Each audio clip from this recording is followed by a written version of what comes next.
So I have no idea what I'm going to talk about, but probably it's going to be how fucking crazy humanity is.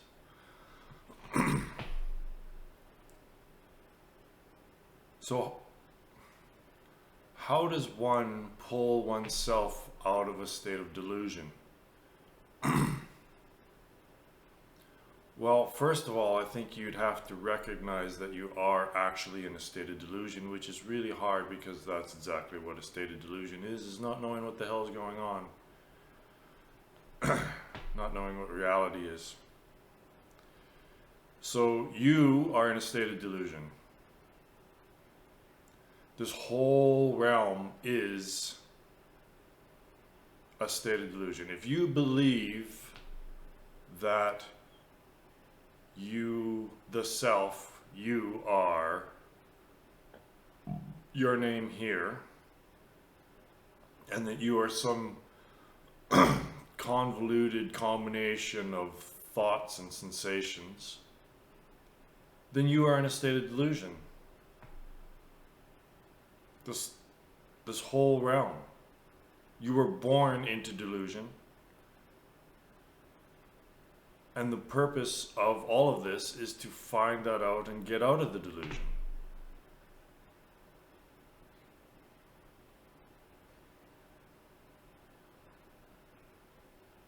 And basically everything that everyone does, everything that everyone does and talks about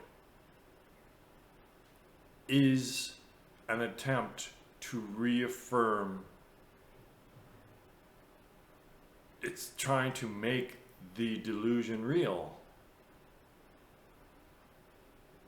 Everything everyone does and everything everyone talks about is reaffirming with each other, confirming that this is actual reality, but it's not. So every time you take a picture, a video of yourself, well, why are you doing that? And then you show it to someone else.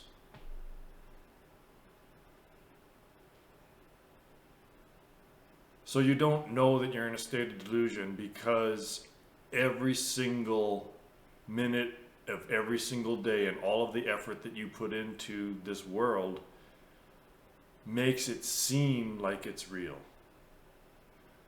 So it's the equivalent of watching a movie, but you're getting bored of the movie and you're starting to look around the movie theater and so what happens is you just turn up the volume more or make the lights flash more brighter and faster to attract your attention more, and then that makes it more real. It makes it seem more real, but it doesn't matter how loud a movie is played or how many explosions there are or how many sex scenes. It's all unreal, isn't it? It's all unsubstantial.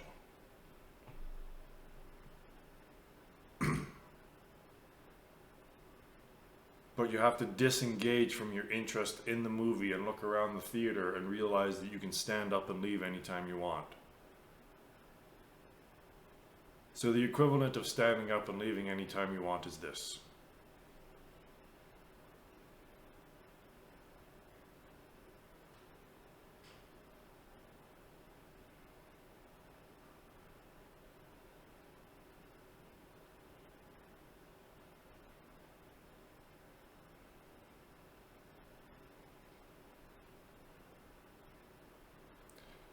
It's not suicide. That doesn't work. The game is designed in such a way that you have to realize this in the waking state. And then you just let it all unfold. You let the movie end and then you get out of the seat and leave the theater. The movie ending is of course your death. But this time, it's the end of all the sequels, all the lives, all the human lives that you've experienced. It's all coming to an end.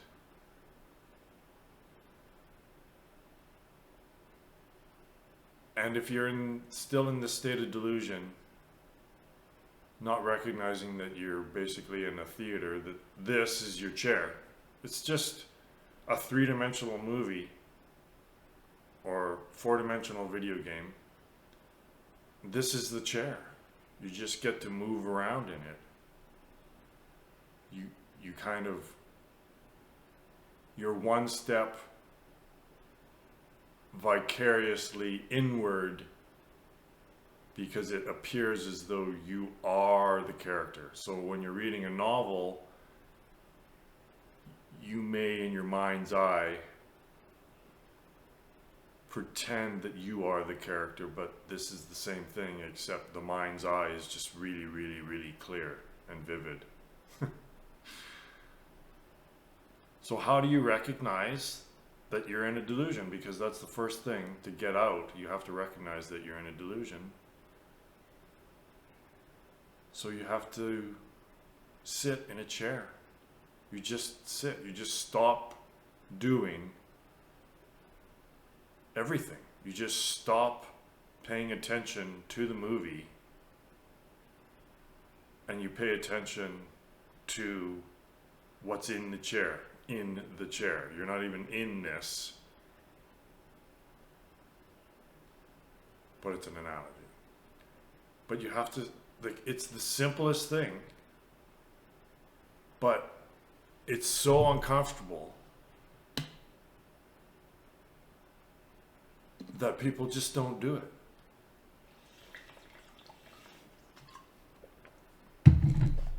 Just sit in a chair in a quiet room without a screen, without doing anything, and without thinking anything, because that is the major part of the delusion, is the thoughts. It turns out that Satan is the voice in your head. No one ever said, the silence in my head told me to go kill those 13 women. Or the silence in Hitler's head made him do what he did. Right? It's always the voice in my head. And you could say, oh, the voice in your head does a lot of good things too. But does it really?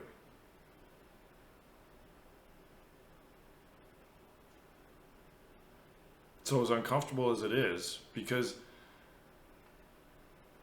as long as an addict has the source of their addiction is readily available, then there's no problem, is there? You just keep shooting up. And there doesn't seem to be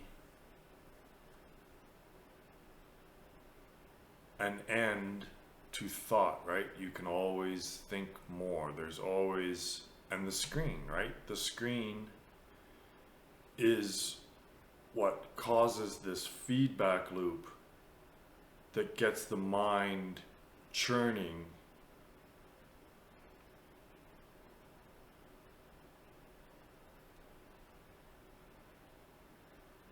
So you're addicted to the screen, right? And you're addicted to your thoughts because you can't stop looking at the screen and you can't stop your thoughts. So there's your state of delusion, and everyone is in the exact same state. Basically, everyone is in the same state of delusion, aren't they? All of humanity is.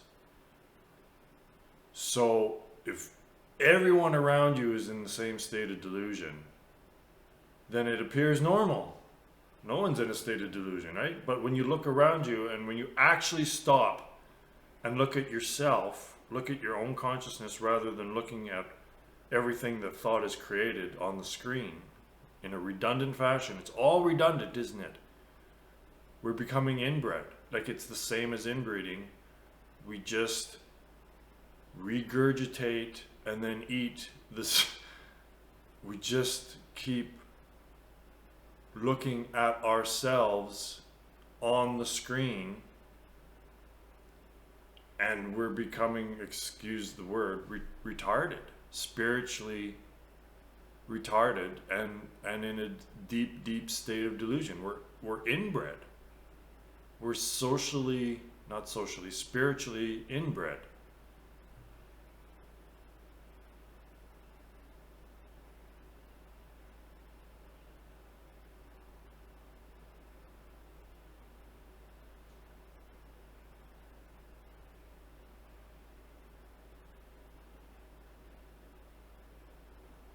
When's the last time you were happy? Not interested, not just comfortably numb, and not manufactured laughing while watching a movie. That's not happiness. That's a manufactured state.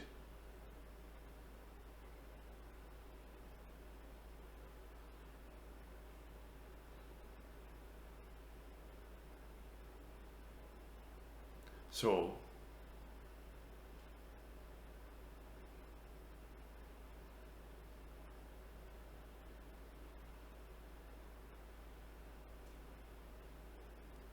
I just keep saying the same things over and over and over, and I want to weep, because what I'm trying to show you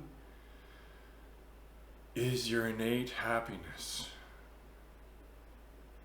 If people could feel and experience the bliss and the perfect contentment and absolute happiness, absolute in that it is not relative to any circumstances, you would all be dropping you would drop your lives, and you would sit in a chair and you would do this. But it's so hard where you are, isn't it? You just give up. You just can't do it. And you go back to the screen. The addict just can't stop, can they? But I'm telling you, you have to face this. The end is nigh. Like, it really, really is. And why don't you delve into this whole climate change thing if you haven't? Again, because it's terrifying. You want to just pretend that it doesn't exist and that everything's going to be okay. But it's not. There's nothing but extremes now. So the closer you get, everything's been in a pretty steady state. So let's say just on the planet, the poles are cold. So you've got one extreme, and then you've got cold, warming up in the middle, as warm as it is, and very stable, and then down to the Antarctica where it's cold again, right? So you've got differences, but now everything, the big cycle is all the yin and the yang are coming together into a singularity event.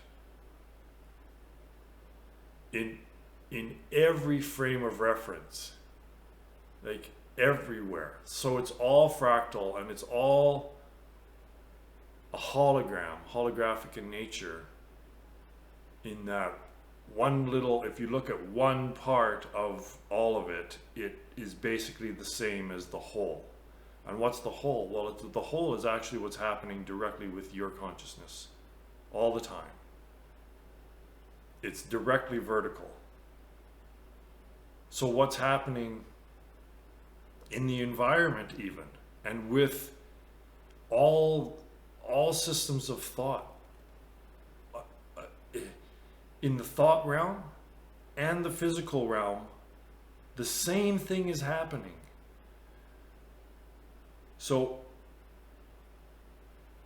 soon enough, the planet will be one temperature. See what I mean? It'll all be unified, homogeneous. I'm not so good with words sometimes because I don't use them anymore.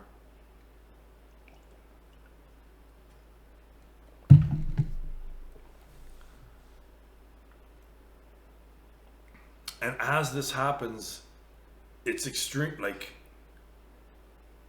it's cascading. Like when there's thermal layers, when they collapse, when that layer breaks down, it just doesn't all go down at once. It goes down in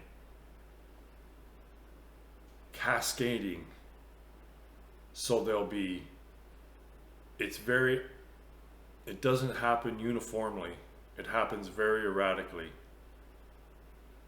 So now as this is happening, there's nothing but extremes now. There's no normal anymore. So when you look at a map of the temperature anomalies of the planet, it's red to blue to red to blue to red to blue. There's no white. White would be the average, right? There's a little bit of white every now and then, but it's just heat wave followed by cold wave followed by heat wave. Food cannot grow anymore like it used to. None of the cycles are operating as they used to because it's the end of the big cycle. So everything, if there's wheels within wheels within wheels, or gears on gears on gears, the biggest one is about to come to its end. So even evolution. So let's say that everything's sped up, even time itself. The evolutionary process itself is nearing its end, and it's in hyperdrive right now. So let's say that, and this explains so much. So let's say that in a very simple system, and if you don't believe in reincarnation, then bye-bye. But it's, in one way, it's not really what's happening, but in another way, it's to describe the relative form, the relative realm, it's a fairly accurate way of describing the way change occurs or what's happening. So let's just take the simplest system where humanity, so let's say that you're a man and you're a male and you die and then you become a female. The next life, it just switches. Every new life, you go from male to female to male. Very simple process. Well, now, this process is happening within one lifetime. See, women are becoming men and men are becoming women in the same lifetime. Whereas before, it used to wait between lifetimes for that switch to happen.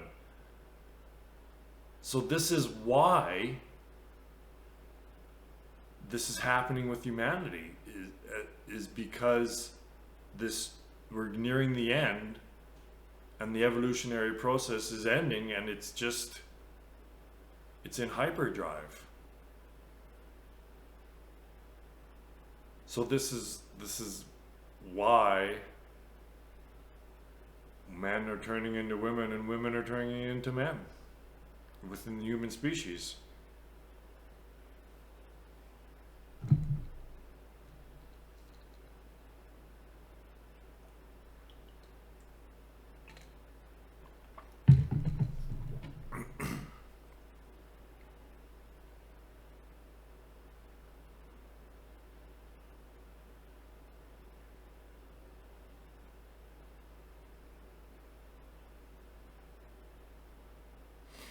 So this whole realm, the reason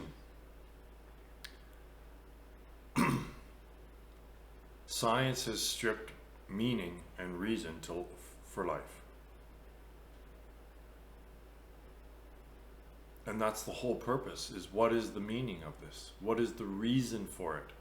We're searching for meaning, we're searching for reason. And the reason is the purpose,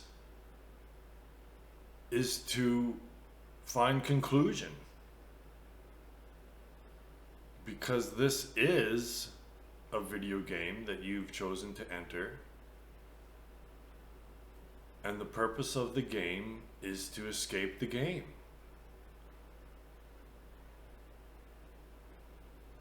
And Satan, or Maya, or ignorance, or whatever you want to call the force that prevents you from seeing this, is the voice in your head.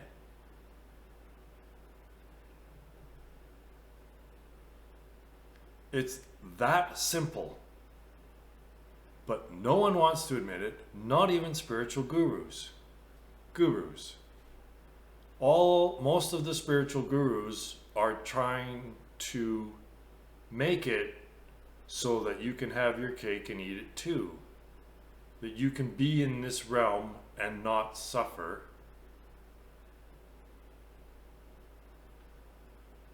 But this realm is suffering.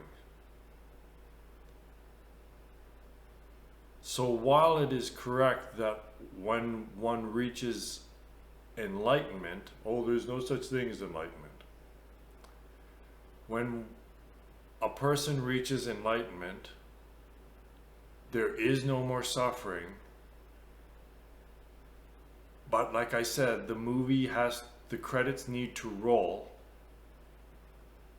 and you need to leave the theater after the movie ends. But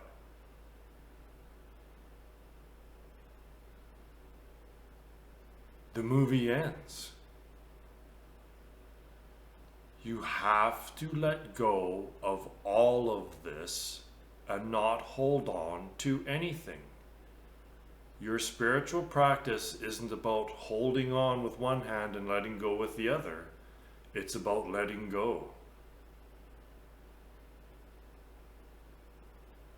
Because I tell you this, what you take this realm to be, what you take your name here to be, and all of your loved ones, and everything, every person that you take to be a separately existing entity, that is incorrect. That is a state of delusion. You see? There's this whole problem of the hard problem of consciousness, or the soft problem of, there's some sort of problem with consciousness within science right now. And this is not conscious.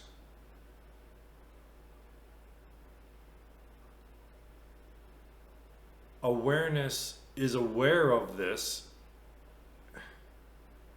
but this is not conscious any more than a character in a video game is conscious.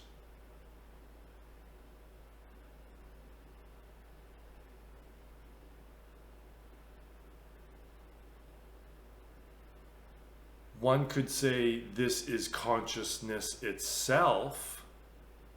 So there's awareness, okay? And then there's consciousness.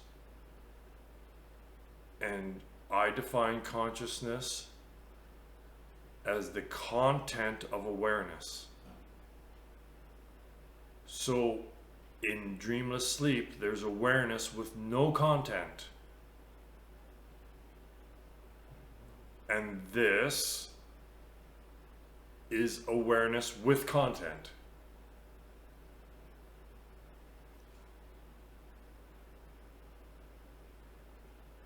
So this is consciousness, but none of it is conscious. Hi, Callie. Yeah. Mm-hmm.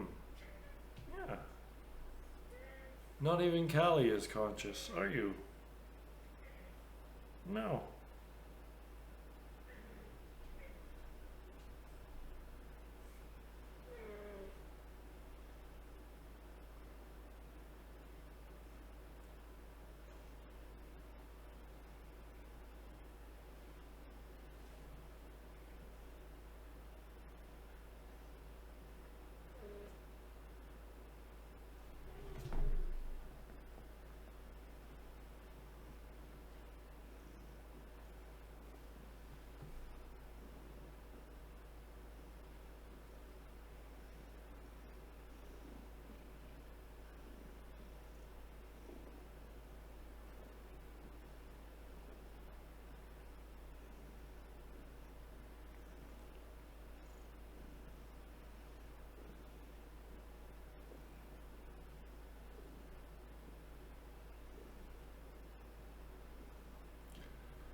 So there's no purpose to this that isn't spiritual. This entire realm is spiritual. The reason for this is spiritual. That means that it's vertically aligned, not horizontally.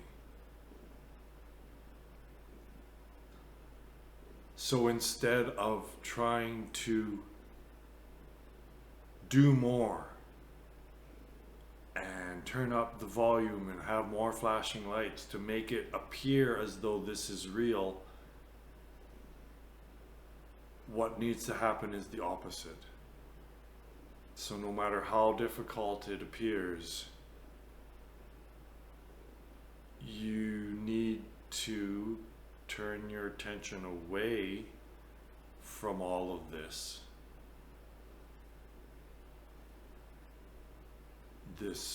inbreeding of looking at the screen and everything that thought is produced. So what's happening with this cycle is that the physical realm is concluding. This, let's just call it the 4D realm. And we're moving into a lesser dimensional reality, which is the digital realm. See, the digital realm, the screen is two-dimensional, is it not? Whereas this is three-dimensional. So it doesn't take a lot of philosophy to figure out that 2 dimensions is a lesser reality, has lesser degrees of freedom than a 3-dimensional realm. So you really want to ask yourself, is this what you want? Do you want to move into a realm that's digital? So here's what's happening is that there's always a trade-off. You can't just keep adding on senses. So the new laws within this realm are not the typical physical laws, correct? There will be no, gravity will be optional in the digital realm. So you're exchanging, in a way, the sense of touch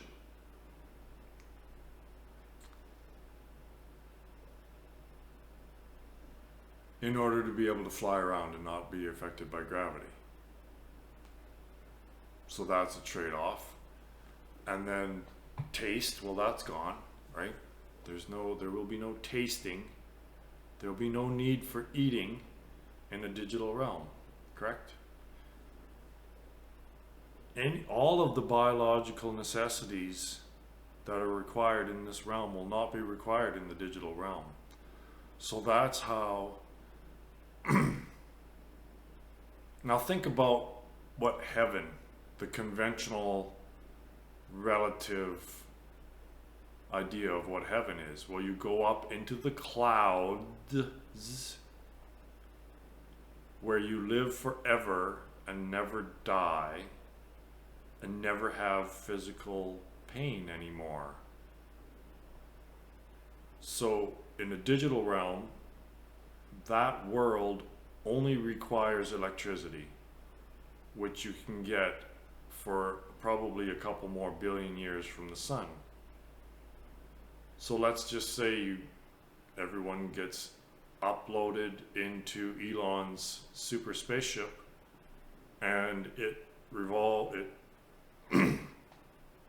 goes around the sun, and it has an unlimited supply of energy. Well, then you could just live forever, couldn't you? But what kind of a life is it? Do you want to live in a video game?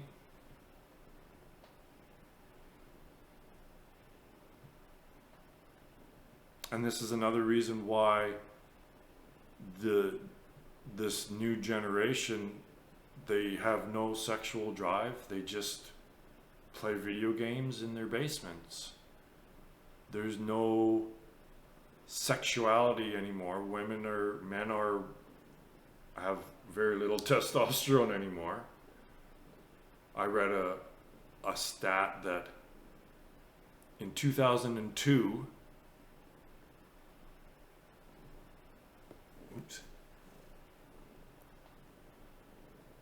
the average 20-year-old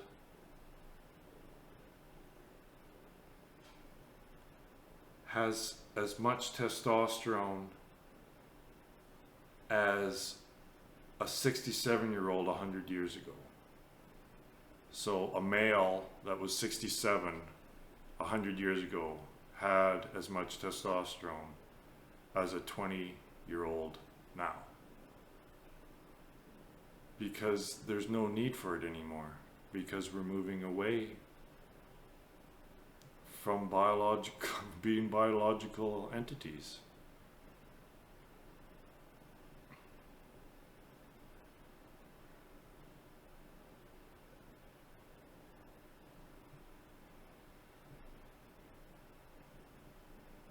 And if you listen to, like,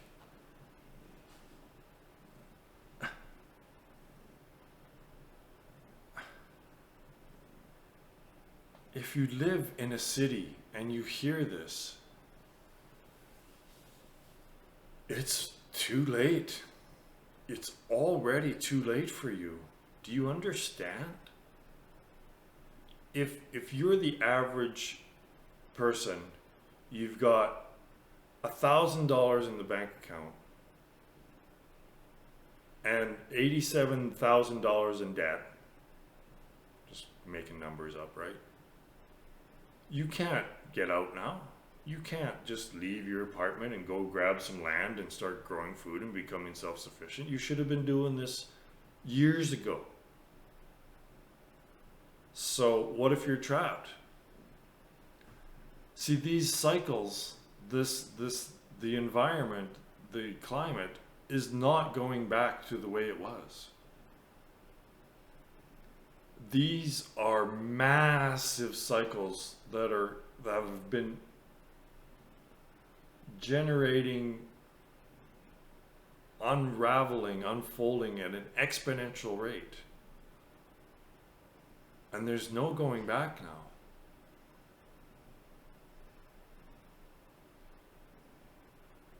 So all the cycles are done. This is the last cycle. So it's almost good if you cannot prepare in the relative realm, in the physical realm. It's almost better for you because you can move straight to what really matters, and that's spiritual. So you need to prepare spiritually. You need to prepare for your own death, not just death, but extinction. You need to prepare for extinction. And that means getting serious about what this whole thing is about. So, why are you doing what you're doing? Why are you even going to work? Why? The entire society will be collapsed within 5 years. Within 5 years, 2022, it's already starting. So your 5-year plan is meaningless, right?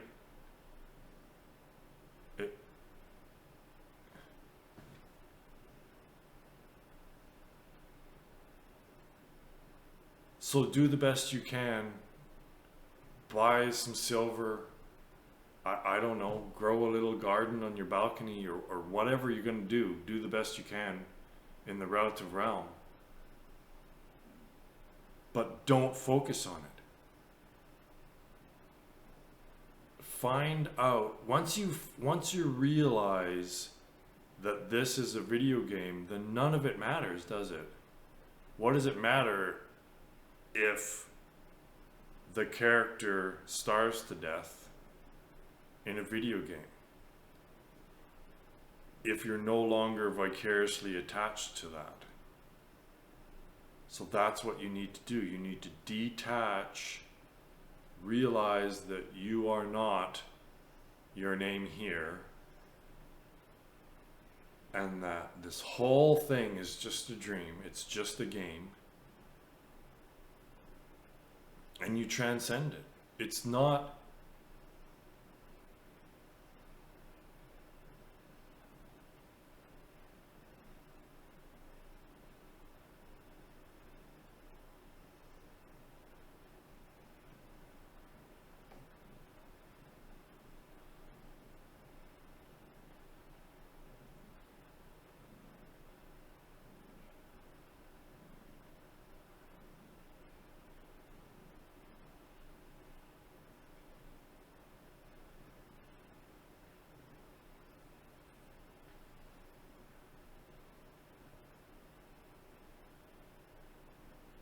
there's bliss through all of this. There is bliss, there is happiness, despite all of this. But you need to go inward and stop going outward. You need to turn away from the screen and everything that thought is created. If your job is just shuffling numbers around, what are you doing? All of this is pointless. It's always been pointless. There's been no reason for any of this. All of your grand schemes and plans for the future and everything you're going to create, it's nonsense. It always has been. None of this lasts. It just...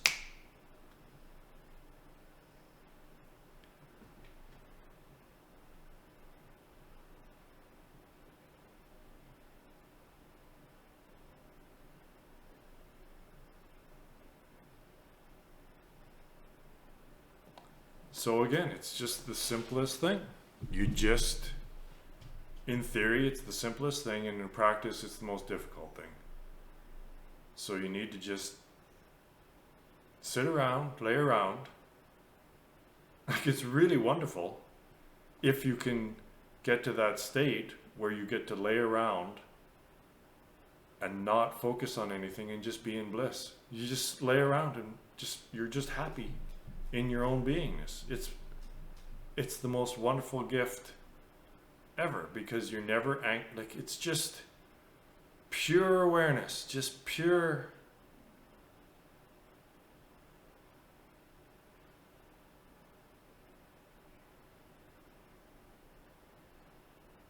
One might call it communion with God, but it's closer than that.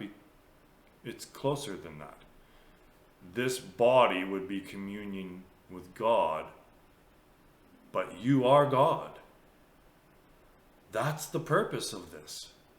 What greater quest could one be on than to realize your own divinity?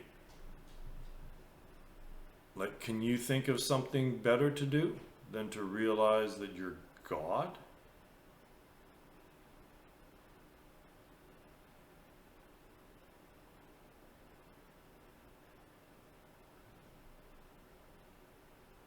All right, well, I just keep saying the same thing over and over and over, and I know I do.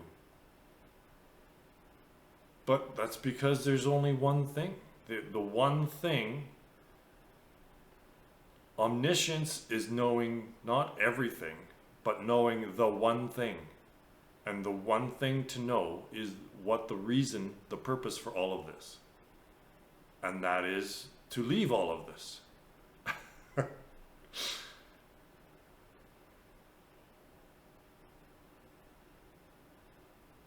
So if you're doing, like, every single moment of every single day is the purpose. Everything that you focus on is the purpose. Everything. So your life your life itself gains purpose. Like the whole thing, not the purpose for me to make a lot of money is to get a nice house, or the purpose of having sex is to have an orgasm, or the purpose of eating this food is to experience pleasure. No. The purpose of every single of it all, underlying all of it, is to escape this. And no one wants to hear it. Even spiritual gurus are afraid to say it because they probably won't have as many followers. And they're going to prescribe some fancy way of being in the world, but yet being engaged in the world fully and yet still not suffering. No. That is a recipe for disaster. Realize your enlightenment first. Completely let go of all of this. Turn your attention completely away from all of this. Be still. Be still in your body and your mind. And just witness what happens. Because once you realize this, there's no reason to do anything anymore. Really. What? I don't understand how someone could be enlightened and still want to do stuff. I don't understand it.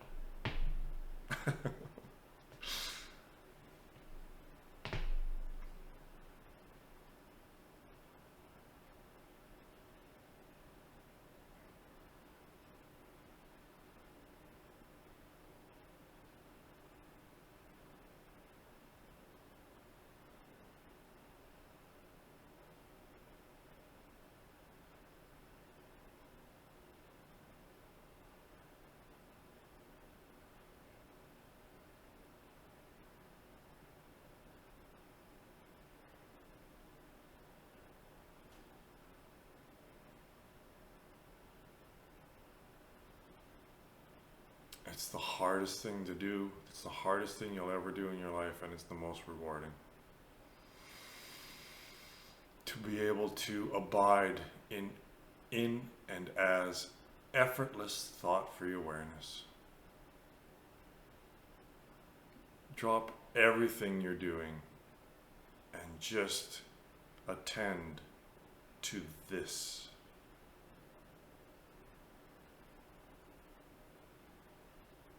There is no means to your happiness. Your happiness is. By diverting your attention away and into this realm, you move from happiness to interest. You see? This is interesting in the same way that a novel could be interesting. But that's all manufactured, isn't it? The happiness that you experience vicariously through reading a novel, or the terror or the sexual excitedness, or whatever it is, it's all manufactured, isn't it?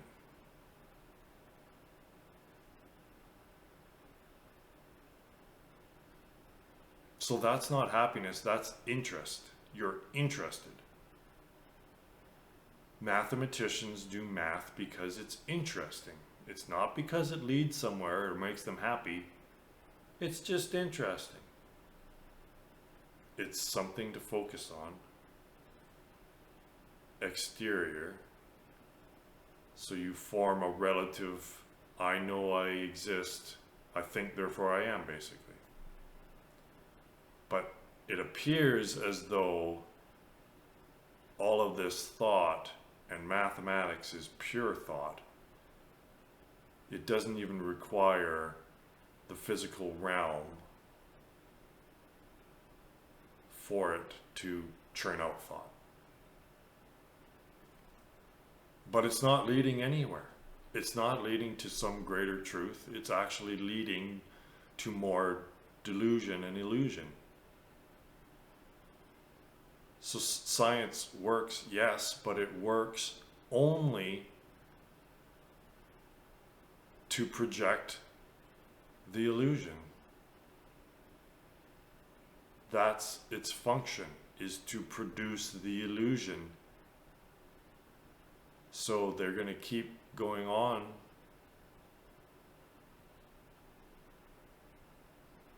and it's going to create another realm of delusion. It is already, right? Thought has created all of this digital stuff. We have been programmed by mind, or we're moving into mind from the body, and now we're going to take the next iteration will be pure thought. And the intermediary between this physical realm and the thought realm will be the digital realm. So I believe that we'll move into the digital realm when we go extinct. Those who are really addicted to the screen, their consciousness will move into the digital realm. And then in a few billion years, when that gives out, it'll be back into a pure thought realm, which will be, again, much like the state prior to the physical Big Bang. That was all just a thought realm, right?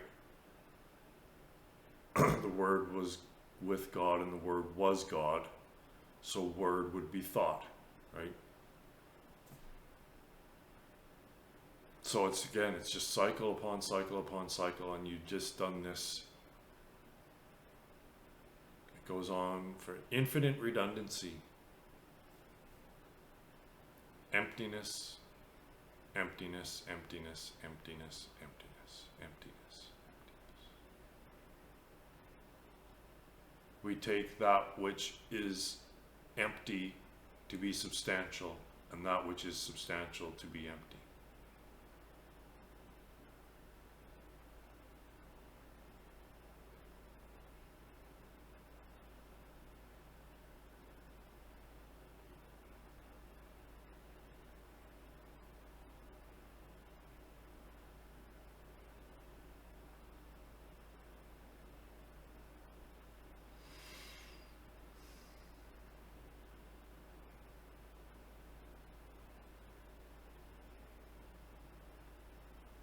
And it doesn't matter what anyone else thinks.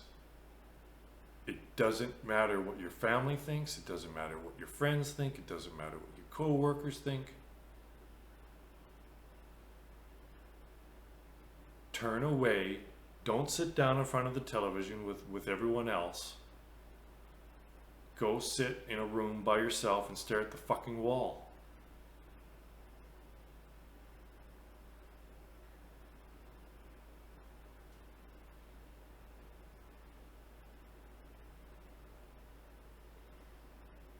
Don't try to hold on. It's going to be ripped from your grasp within a decade, maybe two.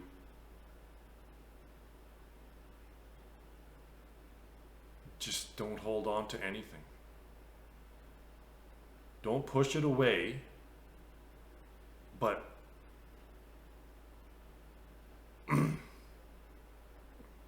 everything that is not important, that is not necessary for your enlightenment, will drop away in and of itself if you attend to turning away from the screen and moving inward instead of being outward. All of the relationships that you think are important and require nurturing and attending to, actually none of it matters. The only relationship that matters is with you and God, your ego and your true self. That's the only relationship that matters. So attend to that. Because what's looking through their eyes is the exact same thing that's looking through your eyes. But if all of those eyes are looking at the screen, everyone will be blind. Everyone will stay in the state of delusion. But if all of a sudden the divine is seen through your eyes, then you're actually making a change in the world that matters. That's the only thing that matters now, is realizing your divinity. And naturally, everything falls away or grows from that practice and that state. So yes, perhaps your life will fall apart, but it's an imaginary dream life anyway. The path that you're on is the path to destruction and suffering. There's going to be so much suffering. It's not just the death of one person.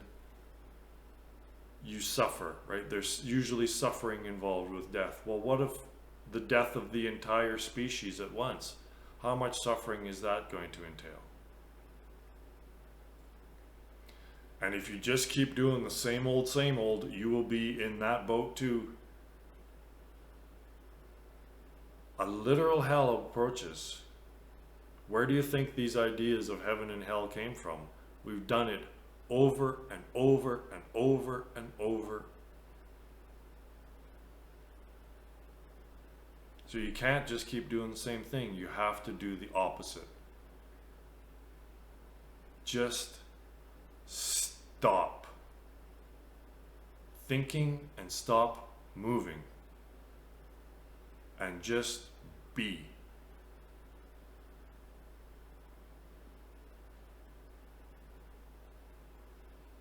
There's nothing to fear.